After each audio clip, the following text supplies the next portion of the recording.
ಪ್ರೀತಿಯ ಸಾರ್ವತ್ರಿಕ ಸಭೆಗೆ ಯೇಸು ಕ್ರಿಸ್ತನ ಹೆಸರಿನಲ್ಲಿ ವಂದನೆಗಳು ಸಲ್ಲಿಸ್ತಾ ಇದ್ದಾನೆ. ಬಿತ್ತುವವನ ಸಮಯ ಈ ಕಾರ್ಯಕ್ರಮಕ್ಕೆ ನಿಮ್ಮೆಲ್ಲರಿಗೂ ಕೂಡ ಸ್ವಾಗತ ಬಯಸ್ತಾ ಇದ್ದಾನೆ. ಈ ದಿನ ದೇವರಾತ್ಮನು ನಮ್ಮ ಜೊತೆಯಲ್ಲಿ ಮಾತನಾಡುವಂಥ ಮಾತು ಅಥವಾ ನಮ್ಮ ಹೃದಯ ಭೂಮಿಯಲ್ಲಿ ಬಿತ್ತುವಂಥ ಬೀಜ ಯಾವುದು ಅಂದರೆ,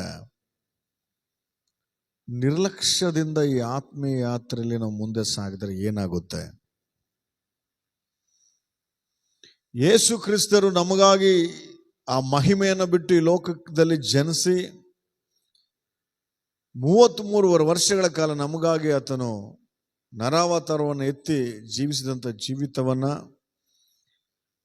ನಮ್ಮೆಲ್ಲರ ಪಾಪಗಳಿಗಾಗಿ ಆತನು ರಕ್ತ ಚೆಲ್ಲಿ ಪ್ರಾಣ ಕೊಟ್ಟದರಲ್ಲಿರುವಂಥ ಒಂದು ವಿಶೇಷವಾದ ಪ್ರೀತಿಯನ್ನ, ತ್ಯಾಗವನ್ನ, ಆ ಪ್ರಾಣ ಕೊಡೋದಕ್ಕಿಂತ ಮುಂಚೆ ಆತನು ಒಡಿಸ್ಕೊಂಡಿರುವಂಥ ಹೊಡೆತಗಳನ್ನ, ಮುಖಕ್ಕೆ ಉಗಿಸಿಕೊಂಡಿರುವಂಥ ಉಗಿತವನ್ನ, ಮುಳ್ಳಿನ ಕಿರೀಟ ಬಿಟ್ಟು ಹೊಡೆದಂಥ ಹೊಡೆತಗಳನ್ನ, ಶರೀರವೆಲ್ಲ ರಕ್ತಸಿಕ್ತವಾಗಿ ದೇಹವೆಲ್ಲ ಮಾಂಸ ಮುದ್ದೆಯಾಗಿರುವಂಥ ಆ ಒಂದು ದೃಶ್ಯಗಳನ್ನ ಅಥವಾ ಆ ಒಂದು ತ್ಯಾಗಗಳನ್ನ ನಾವು ಮರೆತು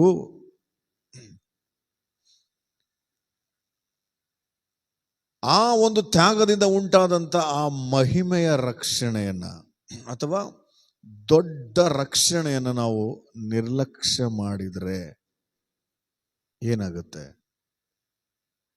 ಅಂತ ಏನು ಕೇಳ್ತೀರಾ ಬ್ರದರ್? ಖಂಡಿತವಾಗಿ ನರಕಕ್ಕೆ ಹೋಗ್ತೇವೆ. ಖಂಡಿತವಾಗಿ ಅದೇ ನಡೆಯೋದು, ಬೇರೆ ಏನು ನಡೆಯಲ್ಲ. ಆದರೆ ಇವತ್ತು ನಾವು ಕ್ರಿಸ್ತನಲ್ಲಿ ರಕ್ಷಿಸಲ್ಪಟ್ಟಿದ್ದೇವೆ, ಆತ್ಮನಿಂದ ತುಂಬಿಸಲ್ಪಟ್ಟಿದ್ದೇವೆ ಅಂತೇಳಿ ಹೇಳಿಕೊಳ್ಳುವಂಥ ನಾವು ಕೆಲವು ನಿರ್ಲಕ್ಷ್ಯ ಸ್ವಭಾವದಲ್ಲಿದ್ದೇವೆ. ನಿಮಗೆ ಒಂದು ಕತೆ ಹೇಳಿದ್ರೆ ಅರ್ಥ ಆಗುತ್ತೆ ಅನ್ಸುತ್ತೆ. ಒಂದು ಸಾರಿ ಒಬ್ಬ ವ್ಯಕ್ತಿ ಕತ್ತೆಯನ್ನ ಸಾಕಿದ್ನು. ದೂರ ಪ್ರಾಂತ್ಯಕ್ಕೆ ಪ್ರಯಾಣದಲ್ಲಿರುವಾಗ ಮಾರ್ಗ ಮಧ್ಯದಲ್ಲಿ ಸ್ವಲ್ಪ ಮಳೆ ಬಂತು. ಆ ಕತ್ತೆ ಮೇಲಿರುವಂಥ ಎಲ್ಲ ವಸ್ತ್ರಗಳನ್ನ, ಮತ್ತೊಂದು ಚಾವಡಿ ಅವುಗಳೆಲ್ಲವನ್ನ ತಗೊಂಡು ಚಿಕ್ಕದಾದಂಥ ಒಂದು ಮನೆ ಮಾಡಿಕೊಂಡು, ಗುಡ್ಸಿಲ್ ಟೈಪ್, ಅದ್ರ ಒಳಗಡೆ ಈ ವ್ಯಕ್ತಿ ಹೋಗಿ ಉಳ್ಕೊಂಡು ಸ್ವಲ್ಪ ಮಳೆ ಶುರುವಾಯಿತು. ಈ ಕತ್ತೆಯನ್ನ ಪಕ್ಕದಲ್ಲೇ ಒಂದು ಕಟ್ಗೆ ಉಣಿ ಅದಕ್ಕೆ ಕಟ್ಟೆ ಹಾಕಿದ್ನು, ಎಲ್ಲಿ ಹೋಗ್ಬಾರ್ದು ಅಂತೇಳಿ. ಮಳೆ ಬರ್ತಾ ಇರುವಾಗ ಆ ಕತ್ತೆ ಬಹಳ ಹೊತ್ತಾಯಿತು, ತೊಯ್ದೋಗ್ತೇನೆ ಅಂತೇಳಿ ಯಜಮಾನನ ಕಡೆ ರಿಕ್ವೆಸ್ಟ್ ಮಾಡ್ಕೊಳ್ತು. ಏನಂತಂದ್ರೆ, ಸ್ವಲ್ಪ ನಾನು ಮೂತಿ ಮಾತ್ರ ಒಳಗಡೆ ಇಡ್ತೇನೆ. ಆ ಯಜಮಾನ ಯೋಚನೆ ಮಾಡಿದ್ನು, ಇಷ್ಟು ದೊಡ್ಡ ಕತ್ತೆ ಒಳಗಡೆ ಬಂದರೆ ಇದೊಂದು ಸಣ್ಣ ಟೆಂಟ್, ಕಷ್ಟ ಅನುಭವಿಸ್ಬೇಕಾಗತ್ತಲ್ಲ, ಆದರೂ ಇರಲಿ ಬಿಡು ಪರವಾಗಿಲ್ಲ ಅಂತೇಳಿ ಅವಕಾಶ ಕೊಡ್ನು. ಸ್ವಲ್ಪ ಹೊತ್ತಿನ ನಂತರ 2 ಕಾಲುಗಳನ್ನ ಸ್ವಲ್ಪ ಒಳಗಿಟ್ಕೊಳ್ತೀನಿ, ನನಗೆ ಹೊರಗಡೆ ಭಾಳ ಚಳಿ ಆಗ್ತೈತೆ ಅಂದರೆ, ಆಯ್ತು ಇರಲಿ ಬಿಡು ಪರವಾಗಿಲ್ಲ. ನಂತರ ಇನ್ನೂ 2 ಕಾಲುಗಳನ್ನ ಒಳಗೆ ತಗೊಂಡ್ಬರ್ತಾನೆ, ಇರಲಿ ಬಿಡು ಪರವಾಗಿಲ್ಲ. ಆ ವ್ಯಕ್ತಿ ಹಾಗೆ ಪರವಾಗಿಲ್ಲ ಅಂತೇಳಿ ಕೊನೆಗೂ ಆ ಕತ್ತೆನ ಪೂರ್ತಿ ಒಳಗೆ ಕರ್ಕೊಂಡು, ನೀವು ಕೇಳ್ಬೋದು ಕರ್ಕೊಳ್ಳೋದ್ರಲ್ಲಿ ಏನು ತಪ್ಪಿದೆ ಬ್ರದರ್ ಅಂತೇಳಿ. ಬಟ್ ಇಲ್ಲಿ ಕತ್ತೆನ ಕರ್ಕೊಳ್ಳೋ ವಿಷಯದಲ್ಲಿ ಅಥವಾ ಕತ್ತೆ ಆ ಯಜಮಾನನಿಗೆ ಪ್ರೀತಿ ಇರಬಾರ್ದು ಅಂತ ಹೇಳ್ತಾ ಇಲ್ಲ. ಈ ಕತ್ತೆ ಸ್ವಲ್ಪ ಅವಕಾಶ ಮಾಡ್ಕೊಂಡು ಒಳಗೆ ಹೋದ ನಂತರ ಈಗಿರೋದು ನಿಜವಾದಂಥ ವಿಷಯ. ಆ ವ್ಯಕ್ತಿಗೆ ಹೇಳ್ತದೆ, ಇಲ್ಲಿ ನನಗೂ ಜಾಗ ಸಾಲಲ್ಲ, ನಿನಗೂ ಜಾಗ ಸಾಲಲ್ಲ, ದಯಮಾಡಿ ನೀನು ಹೊರಗಡೆ ಹೋಗು ಅಂತೇಳಿ. ಗೊತ್ತಲ್ಲ ಕತ್ತೆ ಓದಿದ್ದು ಹೆಂಗೆ ಓದಿತದ ಅಂತೇಳಿ. ಚಾಡ್ಸಿ ಒದ್ದೇಟಿಗೆ ಹೊರಗಡೆ ಬಂದ್ಬಿದ್ದ. ಆಗ ಅವನಿಗೆ ಅನುಭವ ಆಯಿತು, ಅಯ್ಯೋ ಈ ಕತ್ತೆನ ಕರ್ಕೋಬಾರ್ದಾಗಿತ್ತು ಅಂತೇಳಿ. ಬಟ್ ಪ್ರಯೋಜನ ಇಲ್ಲ.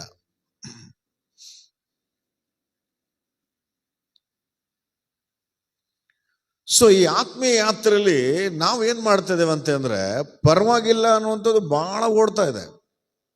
ಅನೇಕ ವಿಶ್ವಾಸಿಗಳಲ್ಲಿ ಏನಾಗುತ್ತೆ ಬಿಡು, ಅಲ್ಲ ಕಣೋ, ಮೊಬೈಲ್ನೆಲ್ಲ ರೀಲ್ಸ್ ನೋಡ್ತಾ ಕಾಮಿಡಿ ನೋಡ್ತಾ ನಾವು ಲೋಕಾನುಸಾರವಾಗಿ ಜೀವಿಸ್ಬಾರ್ದ್ರೆ ಏನಾಗುತ್ತೆ? ಒಂದು ನೋಡಿದ್ರೆ ಏನಾಗುತ್ತೆ? ನಮ್ಮ ಪಾಸ್ಟೇ ನೋಡ್ತಾರೆ.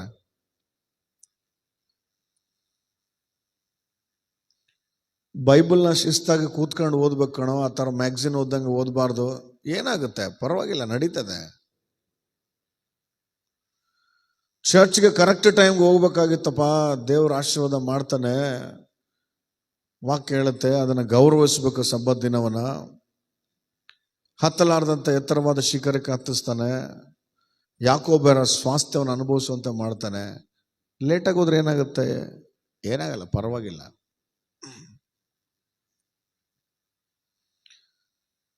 ಸ್ವಲ್ಪ ಯಾವುದೋ ಒಂದು ಹುಡುಗಿ ಜೊತೆ ಜಸ್ಟ್ ಚಾಟ್ ಮಾಡ್ತಾ ಇದ್ದೇನೆ ನಾನು, ತಪ್ಪೇನು ಮಾಡಿಲ್ಲ, ಸ್ವಲ್ಪ ಮಾತಾಡಿದ್ರೆ ಏನಾಯ್ತು? ಪರವಾಗಿಲ್ಲ. ಸೈತಾನನು ಒಬ್ಬ ವಿಶ್ವಾಸಿ ಅಥವಾ ಒಬ್ಬ ದೇವ ನಂಬಿರುವಂಥ ಮಗುವಿನ ಜೀವಿತದಲ್ಲಿ ಹೇಗೆ ಬರ್ತಾನಂದ್ರೆ, ಪರವಾಗಿಲ್ಲ ನಡೀತದೆ ಅನ್ನೋಂಥ ಆಲೋಚನೆ ತಂದಾಗ್ತಾನೆ ಅವನು. ಇವತ್ತು ಒಂದು ರೀಲ್ಸ್ ನೋಡ್ತೀಯಾ ಅಥವಾ ಒಂದು ರೀಲ್ ನೋಡ್ತೀಯಾ, ಅಥವಾ ನಾಳೆ 2 ನೋಡ್ತೀಯಾ, 3 ನೋಡ್ತೀಯಾ, ನಾಳೆ ನಿಮ್ಮ ಪಾಸ್ಟ್ರು, ನಿಮ್ಮ ತಂದೆ ತಾಯಿಗಳು ಕರೆದ್ರು ಕೂಡ ಆಲಯಕ್ಕೆ ಬರದಂತೆ, ಪ್ರಾರ್ಥನೆ ಮಾಡ್ಕೊಳ್ಳಾರ್ದಂತೆ ಗಂಟೆ ಗಂಟೆ ನೋಡೋ ಥರ ಮಾಡ್ತಾನೆ ಅವನು ಸೈತಾನು. ಅದಕ್ಕಾಗಿ ಆ ರಕ್ಷಣೆಯನ್ನು ನಿರ್ಲಕ್ಷ್ಯ ಮಾಡೋ ಹಾಗಿಲ್ಲ. ಈ ಸಣ್ಣ ಸಣ್ಣ ಪಾಪಗಳನ್ನು ನಿರ್ಲಕ್ಷ್ಯ ಮಾಡೋ ಹಾಗಿಲ್ಲ. ಅಯ್ಯೋ, ಕಾಲಿಗೆ ಒಂದು ಚಿಕ್ಕದಾದಂಥ ಮುಳ್ಳು ಚುಚ್ಚಿತು ಬಿಡು, ಏನಾಗಲ್ಲ, ನಡೀತದೆ. ನೋ, ಮುಂದೊಂದು ದಿನ ಅದು ದೊಡ್ಡ ಗಾಯವಾಗಿ ನಂತರ ಸೆಪ್ಟಿಕ್ ಆಗಿ ಅನಾಹುತಗಳು ಉಂಟಾಗೋದಕ್ಕಿಂತ ಮುಂಚೆನೆ ಹುಷಾರಾಗಬೇಕು.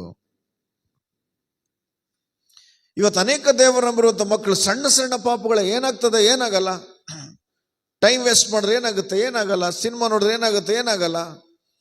ಹರಟೆ ಹೊಡೆದ್ರೆ ಏನಾಗುತ್ತೆ? ಏನಾಗಲ್ಲ. ಈ ಥರ ಡ್ರೆಸ್ ಹಾಕೊಂಡ್ರೆ ಏನಾಗುತ್ತೆ? ಏನಾಗಲ್ಲ. ಏನಾಗಲ್ಲ ಅಂತ ಯೋಚನೆ ಮಾಡುವಾಗಲೇ ಸೈತಾನು ನಿನ್ನೊಳಗೆ ಬರ್ತಾನೆ. ಆ ಚಿಕ್ಕದಾದಂಥ ಅವಕಾಶವನ್ನು ನೋಡಿಕೊಂಡು ಅವನು ನಿನಗೆ ಇವತ್ತು ಇದು ಏನಾಗಲ್ಲ, ನಾಳೆ ಅದು ಏನಾಗಲ್ಲ, ಇನ್ನೊಂದು ದಿನ ಏನೂ ಆಗಲ್ಲ ಅಂತೇಳಿ ನಿನ್ನ ಜೀವಿತನ ಹಾಳು ಮಾಡ್ತಾನೆ. ಆ ಕತ್ತೆ ಕೂಡ ಮೊಟ್ಟ ಮೊದಲಿಗೆ ಮೂತಿ ಇಟ್ಟಾಗೆ ಏನಾಗಲ್ಲ, ಪರವಾಗಿಲ್ಲ. ಕಾಲು 2 ಇಟ್ಟಾಗಿ ಏನಾಗಲ್ಲ, ಪರವಾಗಿಲ್ಲ, ಪರವಾಗಿಲ್ಲ, ಏನಾಗಲ್ಲ ಅನ್ನುವಂಥ ಒಂದು ನಿರ್ಲಕ್ಷ್ಯ ಸ್ವಭಾವ ಕೊನೆಗೂ ಅವನನ್ನು ಹೊರಗಾಗ್ತು. ಹಾಗೇನೆ ನಾವಿವತ್ತು ಮಾಡುವಂಥ ಸಣ್ಣ ಪುಟ್ಟ ಪಾಪಗಳೇ ಏನಾಗಲ್ಲ, ಏನಾಗಲ್ಲ, ಏನಾಗಲ್ಲ ಅಂತ ಆಲೋಚನೆ ಮಾಡ್ತಾ ಇದ್ರೆ ಮುಂದೊಂದು ದಿನ ಅವು ನಮ್ಮನ್ನ ದೇವರ ಸನ್ನಿಧಾನದಿಂದ, ಅಂದ್ರೆ ಪರಲೋಕ ರಾಜ್ಯದಿಂದ ಹೊರಗಾಗ್ಬಿಡ್ತಾವೆ ನಾವು. ಯಾಕೆ? ಪರಲೋಕ ರಾಜ್ಯದಲ್ಲಿ ಹೊಲೆಯಾದದ್ದು ಒಂದು ಇರೋದಿಲ್ಲ. ಅಲ್ಲಿ ನೀನು ತಣ್ಣಗಾದ್ರೂ ಇರ್ಬೇಕು ಅಥವಾ ಬೆಚ್ಚಗಾದ್ರೂ ಇರ್ಬೇಕು. ಉಗುರು ಬೆಚ್ಚಿನ ಸ್ಥಿತಿಯಲ್ಲಿ ಇದೆಯೋ ದೇವರ ಬಾಯಿಂದ ಕಾರಲ್ಪಡ್ತೀಯ. ಅದಕ್ಕಾಗಿ ಇವತ್ತು ದೇವ ನಂಬಿರುವಂಥ ಮಕ್ಕಳಿಗೆ, ಪ್ರತ್ಯೇಕವಾಗಿ ಯವನಸ್ಥರಿಗೆ ಸೀರಿಯಸ್ನೆಸ್ ಇಲ್ಲ. ದಿನಲ ವಾಕ್ಯ ಓದಬೇಕು, ಪ್ರಾರ್ಥನೆ ಮಾಡಬೇಕು, ಪರಿಶುದ್ಧತೆನ ಕಾಪಾಡ್ಕೊಳ್ಬೇಕು, ಕಣ್ಣಿಂದ ಕೆಟ್ಟದ ಯಾವ ಸೀರಿಯಸ್ನೆಸ್ ಇಲ್ಲ. ಏನಾಗುತ್ತೆ? ತಂದೆ ತಾಯಿ ಹೇಳೋಕೆ ಬಂದ್ರೆ, ನಿನಗೇನು ಗೊತ್ತಮ್ಮ, ಏನಾಗುತ್ತೆ, ನಾನೇನು ಅಂಥ ದೊಡ್ಡ ತಪ್ಪು ಮಾಡಿದ್ದೇನ? ದೊಡ್ಡ ತಪ್ಪು ಮಾಡಿಲ್ಲ ಕಣೋ ನೀನು. ಆದರೆ ಆ ಸಣ್ಣ ಪಾಪಗಳೇ ನಿನ್ನನ್ನು ಮುಚ್ಚುತ್ತವೆ ಅನ್ನೋಂಥದ್ದು ಗೊತ್ತಿಲ್ಲ. ಸಮುದ್ರದಲ್ಲಿ ಹೋಗುವಂಥ ಒಂದು ಹಡಗು, ಆ ಹಡಗಿಗೆ ಒಂದು ದೊಡ್ಡ ತೂತು ಬಿದ್ದು ನೀರು ಒಳಗೆ ಬರ್ಬೇಕನ್ನೋ ಅವಶ್ಯಕತೆ ಇಲ್ಲ. ಒಂದು ಚಿಕ್ಕ ತೂತಿದ್ರು ಇವತ್ತಿಲ್ದ್ರೆ ನಾಳೆ ಮುಳುಗುತ್ತೆ. ಯಾಕೆ? ಅದೇ ದಾರಿ ಮಾಡ್ಕೊಳ್ಳುತ್ತೆ ನೀರು ಬರೋದಕ್ಕೆ. ಇವತ್ತು ದೇವ ನಂಬಿರುವಂಥ ಮಕ್ಕಳು ನಾವು ಪಾಪ ಮಾಡ್ತಾ ಇದ್ದಾಗ ಕೂಡ ಈ ಪಾಪ ಏನಾಗಲ್ಲ ಬಿಡು, ಏನಾಗಲ್ಲ ಅಂತೇಳಿ ನಿರ್ಲಕ್ಷ್ಯ ಮಾಡ್ತಾ ಇದ್ರೆ ಅದು ನಿನ್ನನ್ನು ಒಂದು ದಿನ ಮುಚ್ಚಿದ ಮೇಲೆ ಗೊತ್ತಾಗುತ್ತೆ ನಿನಗೆ. ಅದಕ್ಕಾಗಿ ವಾಕ್ಯ ಕೇಳುವಂಥ ದೇವ ಮಗು, ಸಣ್ಣ ಪಾಪ ಅಂತೇಳಿ ನಿರ್ಲಕ್ಷ್ಯ ಮಾಡಬೇಡ. ದೇವರ ಸನ್ನಿಧಾನದಲ್ಲಿ ಬಂದು ಮೊಣಕಾಲು ಹಾಕಿ ಕಣ್ಣೀರು ಸುರಿಸಿ ಪ್ರಾರ್ಥನೆ ಮಾಡಿ ಮಾಡಿರೋ ತಪ್ಪನ್ನು ಒಪ್ಪಿಕೊಂಡು ಬಿಟ್ಬಿಡು. ಇನ್ನು 2ನೇದು, ಅಷ್ಟು ದೊಡ್ಡ ವಿಶೇಷವಾದ ರಕ್ಷಣೆನ ದೇವರು ನಮಗೆ ಕೊಟ್ಟಿರುವಾಗ ಅದನ್ನ ಯಾವ ರೀತಿ ನಿರ್ಲಕ್ಷ್ಯ ಮಾಡ್ತಾ ಇದ್ದೇವೆ ನಾವು? ಯಾವುದೋ ಒಂದು ಕಾಸ್ಟ್ಲಿ ಮೊಬೈಲ್ ಕೈಲಿದೆ ಅಂದರೆ ಎಷ್ಟು ಕೇರ್ಫುಲ್ ಆಗಿ ಹಿಡ್ಕೋತೇವೆ ಅದನ್ನೆಲ್ಲ. ಬರೀ 15,000 20,000 ಹಬ್ಬ ಬಂದರೆ 30,000, ಏನು ಐಫೋನ್ ಇದ್ರೆ 1,00,000. ಒಂದು 15,000 ಅಥವಾ ಮೊಬೈಲ್ಗೆ ಎಷ್ಟು ಬೆಲೆ ಕೊಡ್ತೇವೆ, ಅಥವಾ ಒಂದು 15 ಲಕ್ಷದ ಕಾರ್ ತೊಗೊಂಡು ಡೈಲಿ ನೋಡ್ತವೆ, ಡೈಲಿ ಅದನ್ನು ಒರೆಸ್ತವೆ, ಹಾಗಾಗಿ ಸರ್ವಿಸಿಂಗ್ ಬಿಡ್ತವೆ. ಎಷ್ಟು ಕೇರ್ಫುಲ್ ಅಲ್ಲ. ದೇವರು ನಿನಗೆ ಕೊಟ್ಟಿರುವಂಥ ರಕ್ಷಣೆ ಯಾವ ವಸ್ತುಗಳನ್ನಾಗಲಿ ಎಷ್ಟೇ ದುಡ್ಡು ಕೊಟ್ಟರು ಕೂಡ ಸಂಪಾದನೆ ಮಾಡೋಕ್ಕಾಗೋಲ್ಲ. ಯಾಕಂದರೆ ಪರಾತ್ಪರನಾಗಿರುವಂಥ ದೇವರೇ ಸ್ವರಕ್ತ ಕೊಟ್ಟಿರುವಂಥ ರಕ್ಷಣೆ ಅದು. ಸ್ವಂತ ಪ್ರಾಣವನ್ನೇ ಕೊಟ್ಟಿರುವಂಥ ರಕ್ಷಣೆ ಅದು. ಅದನ್ನು ನಿರ್ಲಕ್ಷ್ಯ ಮಾಡೋದಕ್ಕೆ ಶುರು ಮಾಡಿದರೆ ಪರಲೋಕದಿಂದ ಹೊರಗಡೆರೋ ದರಿದ್ರವಾದಂಥ ಸ್ಥಿತಿ ನಮಗೆ ಸಿಗುತ್ತೆ. ಅದಕ್ಕಾಗಿ ಆತ್ಮೀಯತೆಯನ್ನು ತುಂಬ ಸೀರಿಯಸ್ ಆಗಿ ತಗೊಳ್ರಿ. ಆತ್ಮೀಯತೆಯನ್ನು ತುಂಬ ಜಾಗರೂಕತೆಯಿಂದ ಮೇಂಟೈನ್ ಮಾಡ್ರಿ. ವಾಕ್ಯ ಓದೋ ವಿಷಯದಲ್ಲಿ, ಪ್ರಾರ್ಥನೆ ಮಾಡೋ ವಿಷಯದಲ್ಲಿ, ಆಲಯಕ್ಕೆ ಹೋಗೋ ವಿಷಯದಲ್ಲಿ, ಸಹವಾಸದಲ್ಲಿ ನಿರ್ಲಕ್ಷ್ಯಗಳು ಬೇಡ. ಯಾವಾಗ ನೀನು ಈ ಆತ್ಮೀಯಾತ್ರೆಯಲ್ಲಿ ರಕ್ಷಣೆಯನ್ನು ತುಂಬ ಸೀರಿಯಸ್ ಆಗಿ ತಗೊಂಡು, ಎಷ್ಟೋ ಜನ ಈ ಲೋಕದಲ್ಲಿ ವಿದ್ಯಾವಂತರಿದ್ದಾರೆ, ಬುದ್ಧಿವಂತರಿದ್ದಾರೆ, ಅಂದ ಚಂದ ಉಳ್ಳವರಿದ್ದಾರೆ, ಅವರಿಗೆ ಸಿಗಲಾರ್ದಂಥ ಭಾಗ್ಯವನ್ನು ದೇವರು ನನಗೆ ಕೊಟ್ಟಿದ್ದಾನೆ, ದೀನನಾದಂಥ ನನ್ನನ್ನು ದೇವರು ನೆನಪು ಮಾಡಿಕೊಂಡು ಕೊಟ್ಟಿದ್ದಾನೆ ಅಂತೇಳಿ ನೀನು ಯಾವಾಗ ಒಂದು ಆ ಆಲೋಚನೆಯಿಂದ ತುಂಬಿಸಲ್ಪಡ್ತೀಯೋ, ಆ ರಕ್ಷಣೆ ನೀನು ವಿಶೇಷವಾದದ್ದಾಗಿ ನೋಡ್ತೀಯ. ಆಗ ಈ ಆತ್ಮೀಯ ಯಾತ್ರೆ ಸುಗಮವಾಗಿ ಸಾಗುತ್ತೆ. ನೀನು ತಲುಪಬೇಕಾಗಿರುವಂಥ ಸ್ಥಳವನ್ನು ತಲುಪ್ತೀಯ. ಇಲ್ಲದೆ ಹೋದರೆ ಯಾವುದೋ ಒಂದು ಹಡಗು ಚಿಕ್ಕ ಹೋಲ್ ಬಿತ್ತು ಅಂದರೆ ಖಂಡಿತ ಮಾರ್ಗ ಮಧ್ಯದಲ್ಲಿ ಏನಾಗಲ್ಲ ಬಿಡು ಅಂತೇಳಿ ಪ್ರಯಾಣ ಬೆಳೆಸಿದರೆ ಮಾರ್ಗ ಮಧ್ಯದಲ್ಲಿ ಮುಳುಗೋಗುತ್ತದು. ಈ ಆತ್ಮೀಯ ಯಾತ್ರೆಯಲ್ಲಿ ಕೂಡ ನಾವು ಸಣ್ಣ ಪಾಪ ಏನೂ ಆಗಲ್ಲ ಅಂತೇಳಿ ಆತ್ಮೀಯ ಯಾತ್ರೆಯನ್ನು ಬೆಳೆಸಿದರೆ ಎಲ್ಲೋ ದೇವರು ಬರೋದಕ್ಕಿಂತ ಮುಂಚೆ, ಈ ಲೋಕಯಾತ್ರೆ ನೀನು ಮುಗಿಸೋದಕ್ಕಿಂತ ಮುಂಚೆ ಪಾಪದಲ್ಲೇ ನಿನ್ನ ಜೀವನ ಕೊನೆಗಾಳುತ್ತೆ. ಅದಕ್ಕಾಗಿ ಈ ನಿರ್ಲಕ್ಷ್ಯ ಸ್ವಭಾವವನ್ನು ತೆಗೆಯೋಣ. ಖಂಡಿತ ದೇವರು ನಮ್ಮನ್ನು ಆಶೀರ್ವದಿಸ್ತಾನೆ. God bless you.